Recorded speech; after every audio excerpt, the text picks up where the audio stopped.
नमस्कार, स्वागत है आप सबका।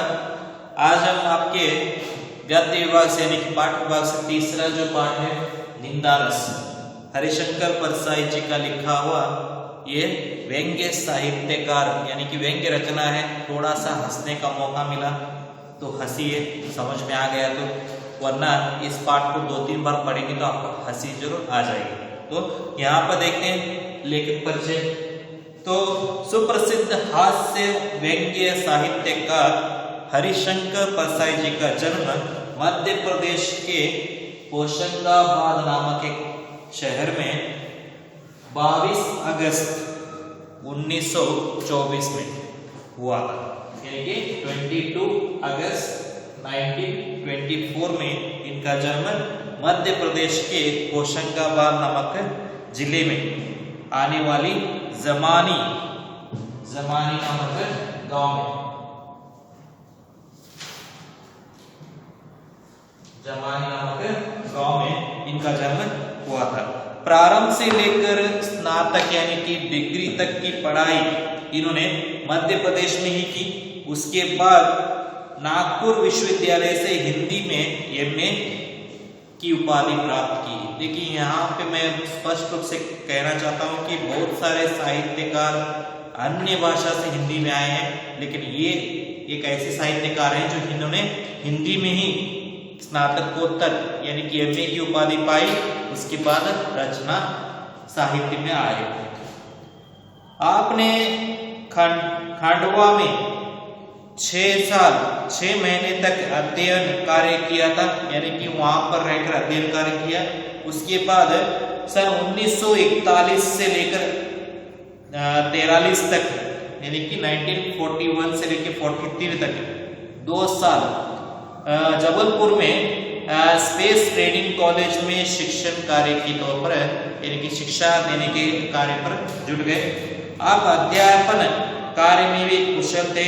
परसाई जी नियमित रूप से साहित्यिक हिंदुस्तान, धर्मयुग तथा अन्य पत्रिकाओं में अपनी रचनाएं लिखते थे। एक रचना एक तरह से क्या कहते हैं आपको रिपोर्ट भेजना एक पत्र में वो कार्य कर रहे थे। कहाँ पे? साहित्यिक हिंदुस्तान और धर्मयुग नामक पत्रिकाओं में। आपका निधन 10 अगस्त सन 1995 यानी कि 1995 में इनकी मृत्यु हो गई। तो प्रमुख रचनाओं के तौर पर अगर देखे जाएंगे तो कहानी संग्रह में देखिए हंसते हैं रोते हैं जैसे उनके दिन फिरे, ये इनके कहानी संग्रह प्रमुख रूप से। उपन्यास के तौर पर रानी नागफनी की कहानी, तट के खोज, ये इनके उपन्यास हैं। निबंध संग्रह देखिए बहुत सारे निबंध संग्रह लिखे इन्होंने। तब की बात और थी, भूत के पांव पीछे, बेईमानी की परत, पगडंडियों का जमाना, सदाचार का तावीज, शिकायत मुझे भी है और अंत में, ये सभी इनके प्रमुख निबंध संग्रह माने गए हैं। प्रस्तुत व्यंग्य रचना निंदा रस एक सुंदर कलाकृति है। एक तरह से निंदा मतलब दूसरों की जो हम चुगलखोरी करते हैं, दूसरों के बारे में इधर उधर की बातें करते हैं, उसको कहते हैं निंदा करना। वो उसके बारे में एक तरह से बहुत ही विस्तार रूप से समझाया है। और आगे, लोग एक दूसरे के प्रति ईर्ष्या भाव से निंदा करते हैं। कुछ लोग अपने स्वभाववश अकारण ही निंदा करने में रस लेते रहते हैं तथा कुछ लोग अपने आप को बड़ा सिद्ध करने के लिए दूसरों की निंदा करने में लगे रहते हैं। 3 तरह के भाव दिखाए यहाँ पे। पहला तो ईर्ष्या भाव से जो निंदा करना, यानी कि दूसरों को देखकर जलना कहते हैं ना, उसको कहते हैं निंदा करना। दूसरों को देखकर जलकर जो उनको बुराई करते हैं। और कुछ लोग अपने स्वभाव के अनुसार जैसा उनका स्वभाव रहता है निंदा करने की, वैसा ही वो बचपन से ही दूसरों के बारे में टिप्पणियां देते हुए, उनके बारे में बातें जलीकटी सुनाते हुए आते रहते हैं। और कुछ लोग ऐसे होते हैं जो अपने आप को सिद्ध करने के लिए, यानी कि अपने आप को प्रूव करने के लिए दूसरों की खामियां निकालते रहते हैं, दूसरों को कुछ बुरा भला कहना। ये 3 तरह के लोगों के बारे में इन्होंने बताने का प्रयत्न किया। ऐसे निंदकों पर हरिशंकर परसाई जी ने करारा प्रहार करते हुए बताया कि ऐसे लोग कितने खतरनाक होते हैं और कितने उनसे हम सचेत रहना चाहिए। और आगे देखिए, मनुष्य के सहज गुण निंदा करने की आदत से परिचित कराने तथा आपको यथासंभव उससे दूर रखने के उद्देश्य से प्रस्तुत पाठ का चयन किया गया है। तो यहाँ पे हरिशंकर परसाई जी का ये जो पाठ है, इस उद्देश्य से रखा गया है कि आप भी अपने आसपास जो भी लोग हैं जो आपकी निंदा कर रहे हैं या निंदा करते हुए दिखाई दे रहे हैं या सुनाई दे रहे हैं, तो उनसे सचेत रहिए, क्योंकि वो विश्वास पात्र नहीं है। विश्वास पात्र वो रहते हैं जो आपकी निंदा करे बगैर, आपको कुछ भी बुरा भला कहे बगैर आपके साथ खड़े रहते हैं। पीछे से कहने वाले लोग बहुत से मिल जाएंगे, उनसे सचेत रहने के लिए यहाँ पे इस पाठ का चयन करके रखा गया है। इस पाठ को हम बारी बारी से देखेंगे, किस तरह से निबंध लेखन है ये, किस तरह से हरिशंकर परसाई जी समझाते हैं निंदा के बारे में। तो हम पाठ की ओर बढ़ते हैं।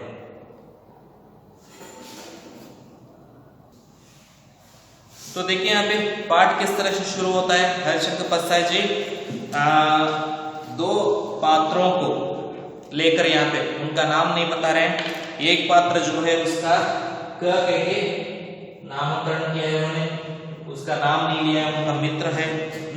कई महीनों के बाद आए थे। क नाम का व्यक्ति कई महीनों के बाद आया था। फिर सुबह चाय पीकर अखबार देख रहा था कि वे तूफान की तरह कमरे में घुसे और साइक्लोन की तरह मुझे अपनी भुजाओं में जकड़ा। तो मुझे धृतराष्ट्र की भुजाओं में जकड़े भीम की पुतले की याद आई। देखिए किस तरह से हास्य मिश्रित लेखन शुरू करते हैं कि ग नाम का व्यक्ति बहुत दिनों के बाद, बहुत महीनों के बाद, कई महीनों के बाद आया हुआ है और आते ही उसने क्या किया, लेखक सुबह के चाय पीकर अखबार पढ़ते हुए बैठे हुए हैं कि एकदम से आ गया वो, कैसे तूफान की तरह। तूफान का आना जाना कुछ पता नहीं रहता, एकदम से आ जाता है और तहस नहस कर देता है, आसपास का पूरा इलाका तहस नहस कर देता है। उसी तरह से जलबाजी भी आने को तूफान की तरह आना कहता है। और साइक्लोन की तरह अर्थात जकड़ कर रखने को कहते हैं ना, उसको साइक्लोन की तरह वो अपनी भुजाओं में लेखक को ले लिया।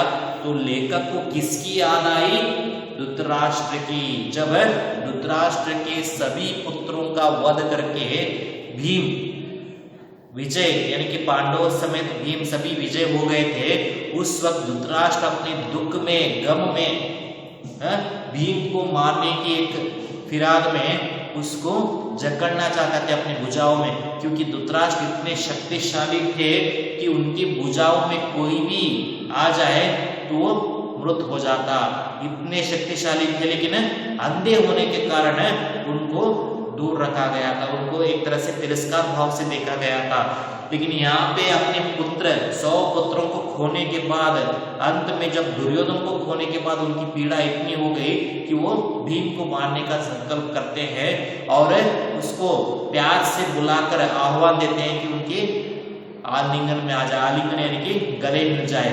उस वक्त अगर कृष्ण ने इशारा करके भीम से कि उसके बदले उसके पुतले को ना भेजा होता तो शायद भीम की मृत्यु हो जाती। तो यहाँ पे देखिए पुतला जो था वो लोहे का था, कांस्य का था, बहुत मजबूत था, जिसपे गदा प्रहार करके गदा की प्रैक्टिस की जाती थी। उस पुतले को जब धृतराष्ट्र की भुजाओं में दिया गया तो उसको चूर चूर कर दिया किसने?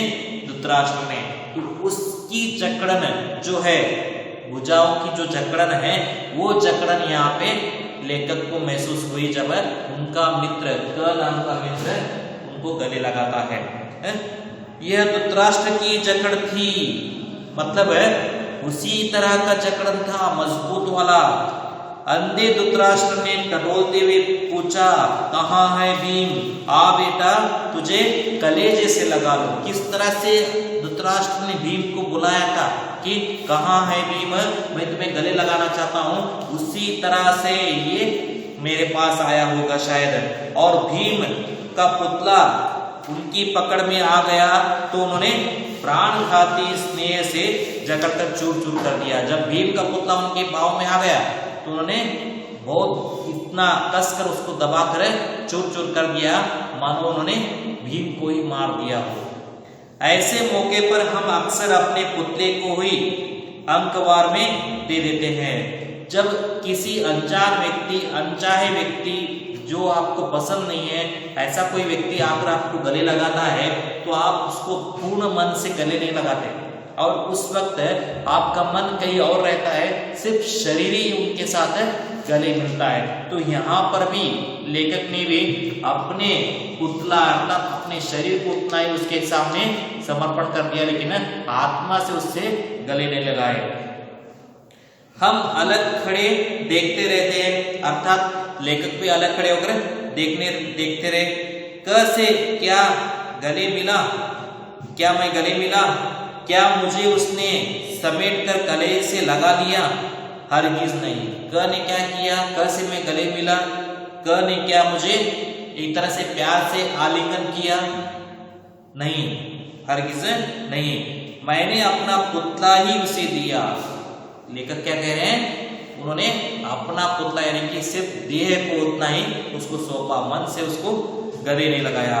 पुतला इसलिए कि उसकी भुजाओं में सौंप दिया। मुझे मालूम था कि वो धृतराष्ट्र की तरह ही गले मिल रहा है, अर्थात धृतराष्ट्र के इरादे क्या थे, भीम को मारने वाली, वही इरादा इसके अंदर भी है। वो एक तरह से लेखक के एक तरह से क्या कहते हैं, उनकी प्रतिष्ठा, उनकी गरिमा को ठेस पहुंचाने वाला व्यक्ति है, तो न के मन से ही उससे गले मिले। पुतला इसलिए कि उसकी भुजाओं में सौंप दिया, मुझे मालूम था कि धृतराष्ट्र से ही मिल रहा हूं। पिछली रात को एक मित्र ने बताया कि क अपनी ससुराल आया है और ग के साथ बैठकर शाम को 2-3 घंटे तुम्हारी निंदा करता रहा। लेखक को क्या मालूम हुआ है कि पिछली रात को ही किसी निकटवर्ती से पता चला है कि ये ग जो है पिछली रात को ही अर्थात पिछले दिन ही अपनी ससुराल यानी कि लेखक की यहाँ शहर में आया हुआ है और ग नाम के व्यक्ति के साथ बैठकर लेखक की ही निंदा करता हुआ पाया गया। 3-4 घंटे तक लेखक की निंदा करता रहा। इस सूचना के बाद जब आज सवेरे वह मेरे गले लगा तो मेरे शरीर से अपने मन को चुपचाप खिसका दिया और निस्नेह कटीली देह उसकी बाहों में छोड़ दिया। जब लेखक को पता है कि उसने पिछली रात को उनकी निंदा की है, बुरा भला कहा है, तो कैसे उसको हंसते हंसते लेखक गले मिल सकते हैं। तो लेखक ने भी न के मन से ही अपने केवल शरीर को ही उसको सौंपा और एक तरह से निस्नेह अर्थात एक तरह से बिना कोई फ्रेंडशिप के उसको गले लगा लिया। भावना के अगर कांटे होते तो उसे मालूम होता कि वह नागफनी को कलेजे से चिपटाए हैं, अर्थात अगर भावनाओं के कुछ कांटे होते तो शायद उसको चुप जाते, उसको लगता कि उसने कांटों से यानी कि नागफनी यानी कि नाग से उसने गले लगा है। छल का धृतराष्ट्र जब आलिंगन करे तो पुतला ही आगे बढ़ाना चाहिए। जब छल यानी कि कोई कुटिल तरीके से गले मिलना चाहता है या धृतराष्ट्र की तरह गले मिलना चाहता है तो उसको ऐसे ही गले मिलना चाहिए, ऐसे ही अपना पुतला आगे करना चाहिए। तो आगे हम लोग देखेंगे कि किस तरह से लेखक क के साथ बातें करते हैं, क्या क्या पता चलता है, क्यों वो क को पसंद नहीं करते, वो सब कुछ हम आगे के कक्षा में देखेंगे। तो यहाँ तक मैं स्टॉप कर रहा हूँ, कल फिर मिलेंगे। धन्यवाद।